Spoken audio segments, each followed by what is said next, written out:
Okay, so this is something a bit new, I guess. I haven't done NXT before. It's not, or it is a new series, but it's not putting the Impact series to rest. This is very much like how Rick's doing. He's got his reawakened, and then this is NXT save. So it's going to be something. It's just on the side. I think booking NXT right now would be really fun. A lot of stuff's happened. So we can have a lot of fun with this roster. What I've basically done is taken the roster and put it in, taken it out from WWE. So it's not a development company anymore. It is its own company. We've still kind of got that relationship with the main roster, but we're not going to be sending people up, obviously, because they're our talent now. But yeah, so we're starting. This is the go home show for New Orleans. This is where we start basically. So all of our champions are the tag team champions are Undisputed Era. World is Andrade. Women's is Ember Moon, and the North American is no one. Unfortunately, what's his name? Tommaso Ciampa is injured still, so he is not going to be on the show. So we're doing something else with Johnny, but apart from that, the show's pretty much going to be the same matches, maybe with different results, maybe not. But in a terrible pre-show match, Danny Burch and Oni Lorcan, they defeat TM61 in 8:55 when Lorcan defeated Thorne with a half stranglehold E plus 33. Shane with a 28, Nick with a 32. Oni. I wanted to call him Orny for some reason. Oni with a 36 and Burch with a 24. This is, it's a pretty stock standard for about where they're at. Obviously, even our main eventers are only at like 40 popularity, so it's going to be lots of Ds for a while. I think the first B- rating is going to be an accomplishment. We move into the actual show, and we start off with a match. D42, we have Ember Moon defeating Peyton Royce in 740 with an Eclipse.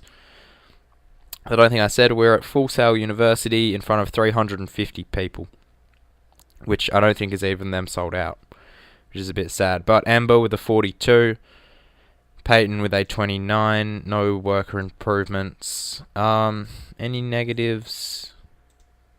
No negatives that we really need to worry about. There's no negative crowd reaction.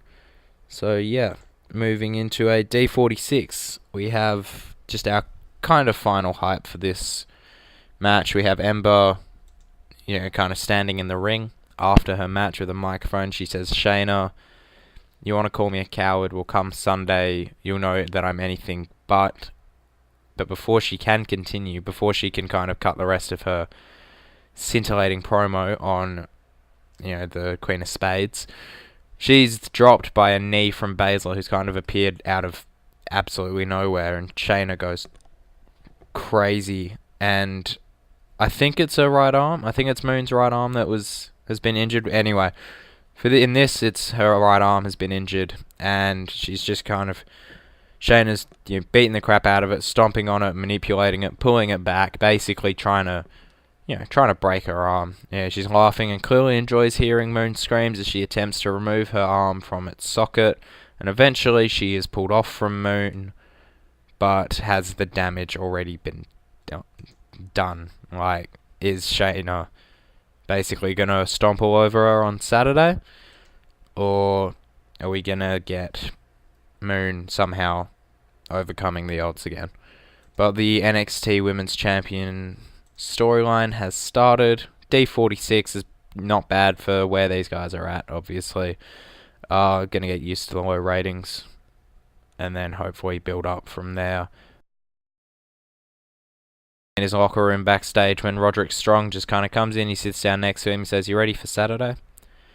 And Dunne says, "Of course, I've been ready since we took Trent and Tyler's place in this tournament. And if I wasn't pissed with Cole, Fish, and O'Reilly before last week, I am now. So we've got this. We've got to get this win on Saturday. It's more important than my match at Chicago last year, where I won this title, where I've been holding for nearly a year. It's more important than your 205 Live matches. We need to win this. And Strong says, exactly, that's why I've got our insurance policy. The authors have Paul Ellering. Cole and O'Reilly will have Bobby in their corner. And we have, if you can't tell by the picture already, Tainara Conti. And Pete says, what, the girl from the Classic? She's not any good. But Tainara says, I'm more than just the girl from the Classic. Last year those three tricked me into helping them and then tried to throw me out of the building. If you two want to beat them, then you're going to need me. Strong just kind of looks at Pete. He's like, yeah, come on. What could go wrong? What's the worst thing that could happen? And, Pete just kind of stands up, goes, ugh, fine. But if you cost us those titles, you're going to regret it. So, the storyline has started. Tainara Conti is already improving, developing better performance skills, so good job there. I'm hoping to get an NXT kind of background for these pictures here, so I will make my own pictures. But we gotta wait till I can get that, if I even am getting it. Nope. So we're turning Pete Dunne, we're changing his gimmick, sorry. From old school heel into a badass, and it got an initial rating of average, so not great, but we can't have, a face Pete Dunne going around as an old school heel. We'll get penalties for that, surely. No negatives at all, which is good. Next segment is Tyler Bate defeating Chad Lale, the former gunner from NXT. He wins in 10:09 by pinfall after, I assume, a Tyler Driver 97.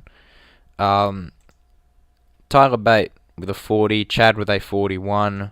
No worker improvements. Any negatives? Chad Lale for poor psychology and Tyler Bate for inconsistency. Oh well. D46. I honestly expected that to get a bit better, but Tyler Bate in his first match back from his injury has defeated Chad Lale tonight. But before he can leave, Johnny Gargano's music hits and out comes Johnny Wrestling. If I sound really disinterested when I'm saying this, I'm just super tired, so I'll try and sound more interested. But yeah, just kind of hopefully I'm not making you fall asleep. Johnny says, I guess you're wondering why I'm out here. Well, Saturday, Takeover New Orleans, I don't have a match, so I'm taking matters into my own hands. Tyler Bate, you're the first ever UK champion. You're one of the top rising stars in this business, and I want to prove something. I want to prove that I can beat you, Tyler. So at this weekend's Takeover, I want you in the middle of this ring. So are you in? Are you out? Bate kind of smiles, he nods, and the two shake hands and celebrate together. We've got another match booked for New Orleans, Tyler Bate versus Johnny Gargano, which should hopefully be a ripper, but I don't think it will be. I think it'll, for our standard here, it'll be probably a D+. Maybe. I hope it's better, but I'm not sure. The match in real life would be insane, though. Yeah, the Ballad of Johnny Gargano storyline has started with this segment, and obviously because Ciampa's not in, he's still injured, I'm just going to say that, the build that they did, the whole, Gargano was fired and everything, that hasn't happened in this game. Yeah. Next segment, E+34. Candice LeRae, she defeats Bianca Belair in 7:46 by pinfall with a moonsault press. So, Belair not suited to a gimmick. She gets a 22. Candice with a 36. No worker improvements. Great. Okay, Bianca Belair was penalized for a negative crowd reaction. That's not great. We'll see if we can push through it, but I don't know. We'll see how we go. I really didn't want to. I thought I might see it after. I think it was BK. Yeah, it was on BK Play's NXT episode that she got a negative crowd reaction. We'll kind of, we'll play it by ear. Yeah, that's the expression. We'll play it by ear. We'll see how it goes. Next segment. Oh fuck. All right. Number one contender for the X Division Championship, Alia. Don't ask me how. He is walking into the arena when Andrade Cien Almas tries to blindside him. However, Black somehow sees it coming and he dodges before the two men just start kind of trading blows instantly. They're trying to beat the crap out of each other. As Vega screams at Almas to finish Black off. Before long, security have pried them apart. And Vega, she just gets up in Black's face, screaming, and slaps him. We see that Black, who looks like Alia for some reason, who's usually quite calm and cool, he's furious. Like, he's like, okay, now you're gonna die. I was gonna, just beat you before, now I'm gonna kill you.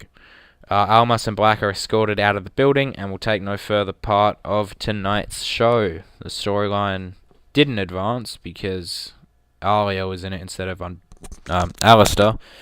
But, oh well. D44 probably would have been better with Aleister in it. In our main event, we have Killian Dane defeating Adam Cole, baby, in 13:44 by pinfall with a Ban River boot.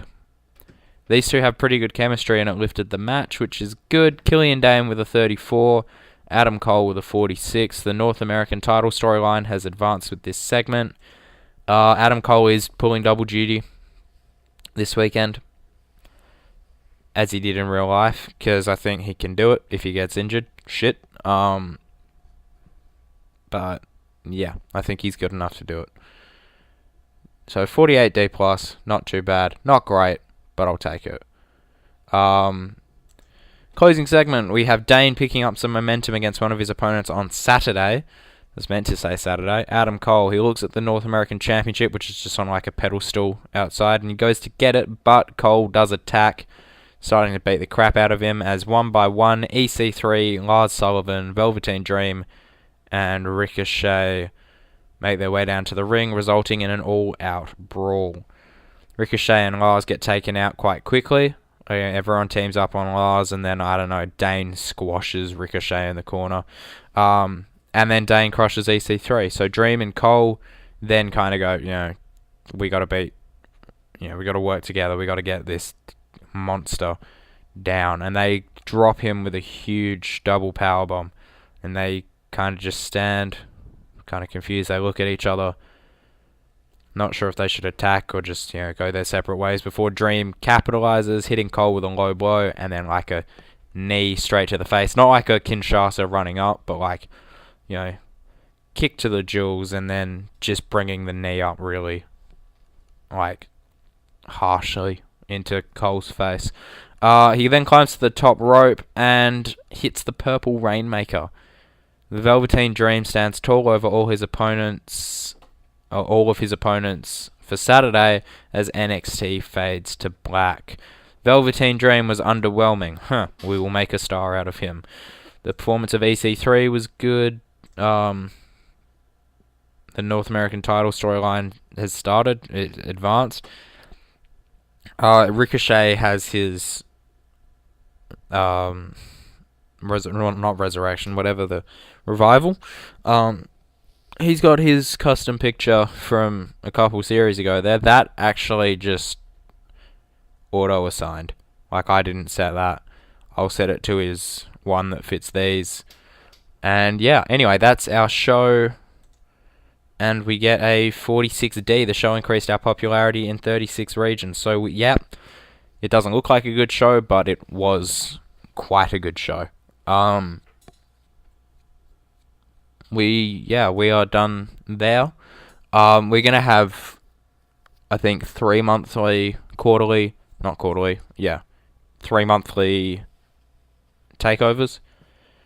So, it's going to be plenty of time for stories to breathe, and it's a nice kind of change of pace from Resurrection, which is like, okay, we got 3 weeks, we got 4 weeks, we got 3 weeks, 4 weeks, 4 weeks, 4 weeks, 5 weeks, 4 weeks, 3 weeks. We'll have like 12 weeks and then like 10 weeks. But yeah, so because this is the first episode of a new series, let me know what you thought of the first episode. What do you think is going to happen at New Orleans? Is it going to be very similar to the real show? Are there going to be some different some changes? What changes do you think there's going to be? Who do you want me to bring in? If you have any storyline ideas, all that kind of jazz, just comment down below. And I'll see you guys for Takeover New Orleans probably in a couple days.